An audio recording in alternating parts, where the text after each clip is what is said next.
Hello, my name is Bill Eagle. I'm from North Central Educational Service District, and I am putting together a little instructional video for teachers who want to use eVAL. And this particular session will be on submitting your student growth goals in eVAL. So I am in an application called Sandbox that is kind of a generic version of eVAL.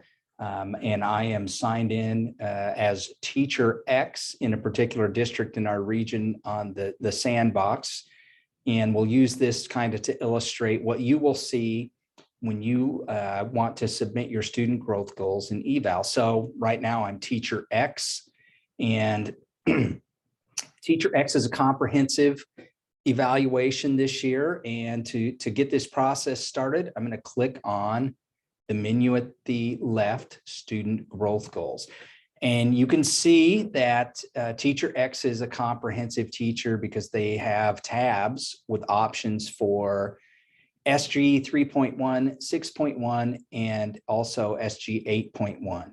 If you are on a focused form this year, you will only see one of those items that corresponds to the goal area for your focused form.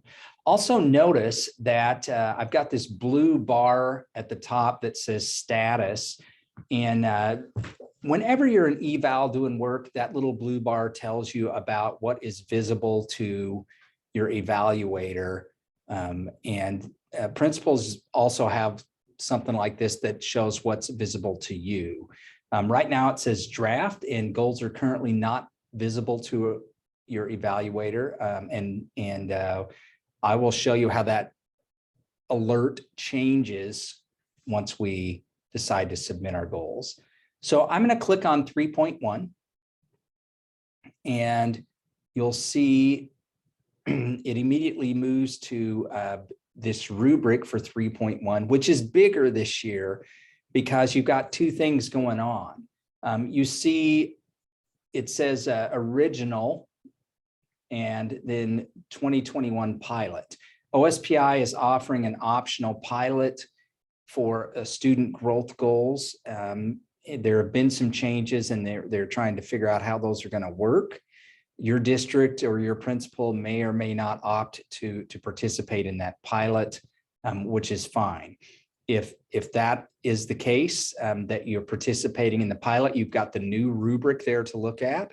If you're not, just use the original rubric that's up at the top.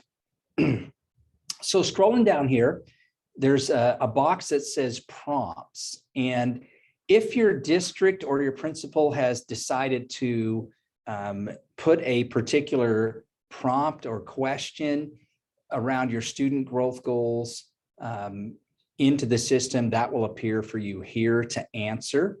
We did not set that up in advance for this video training, but just know there may be something there if your district or principal decides to do that for you to fill out along the way here.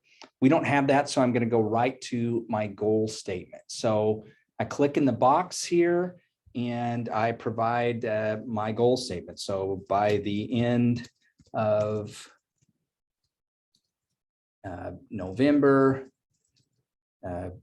90% of my students, and okay, so excuse my typo, but that's where I'm going to put my draft goal here. And I could also choose to add an artifact related to that goal, and that's optional. You may or may not have an artifact to add. In fact, most of you may not have an artifact to add associated with 3.1, which is the setting of your goal. But I'm going to show you how to do that just in case. If you want to add an artifact, we'll just click on this button that says add artifact. And now you can choose to add a website, a particular file from somewhere, or something around your professional practice. I'm going to go ahead and just add a file. And I'll title this artifact Student Growth 3.1 Artifact. You want to title it something that you're going to be able to come back to and it makes sense to you later on. So I'm going to add a file. I click add file. I'm going to go ahead and pull something from my desktop, but you see you have other options: Facebook, your Google Drive, Dropbox, some other options here. You can even add a link to share. I'm going to go ahead and choose something from my desktop. And so when I click on local file, some things from my desktop pop up. I'm going to choose something safe here that probably doesn't make sense, but it's the cultural competency standards document that was on my desktop. So I'm going to just choose that. You also have the option to provide a reason for what you've chosen. So you might put the reason here for why you added that particular artifact. And I'm going to call that done. And now you see that has become an attached item. So I can save and close and move on to 6.1. So at this point, I'm back to a prompt if there was one from your district. If not, we move on to the goal statement. And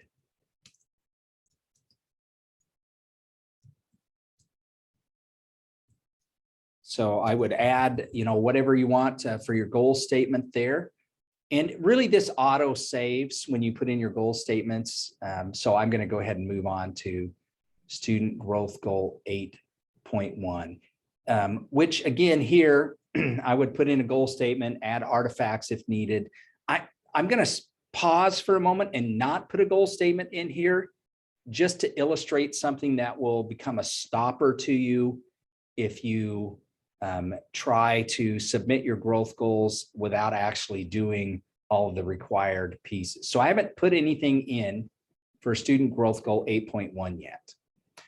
Up here at the top, number one, you can still see this is a draft. The goals are not currently visible to your evaluator. And I have some options. I can share a draft, or I can go ahead and submit goals. If you share draft, notice that your alert button will change and it says your goals are currently visible to your evaluator, but have not been submitted for final review. When you're ready to submit, click the submit goals button. So that is the alert to you that your evaluator can see your draft goals, but they know that they're in draft form.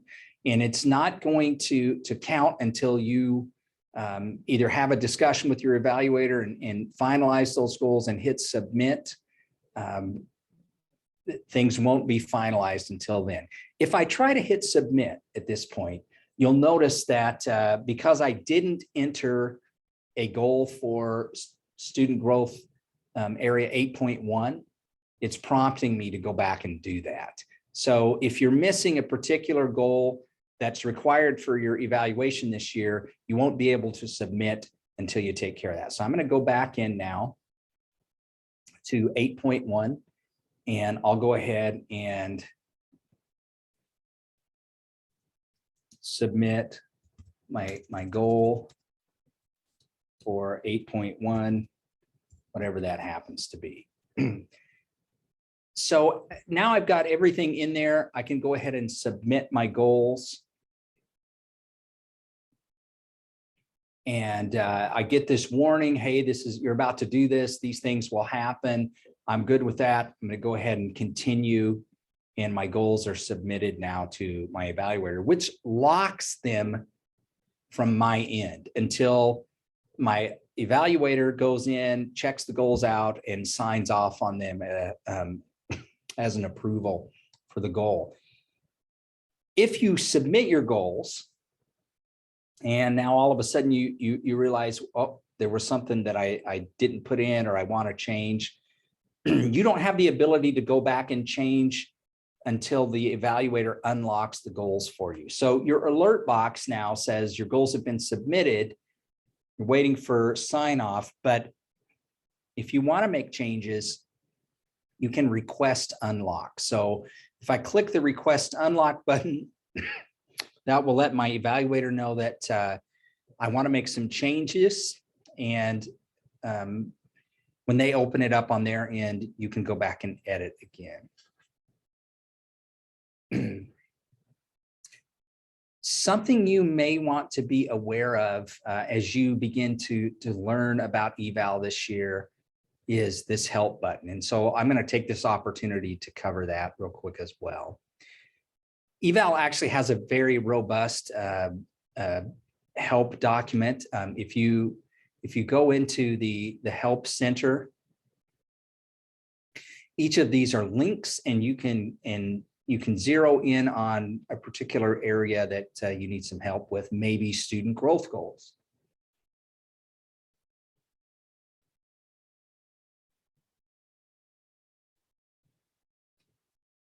So if you wanted some help with a particular aspect of getting your student growth goals ready, you can click on any of these items as a place to start. So how does a teacher find the right place to start? You know, if you click here, it will give you some step-by-steps in eVAL with some of the items we've just discussed available for your viewing. So that can be a big help as you work through any of the eVAL system, whether it's your student growth goals, how to set up and respond to observations, the self-assessment, whatever it might be that you're looking for.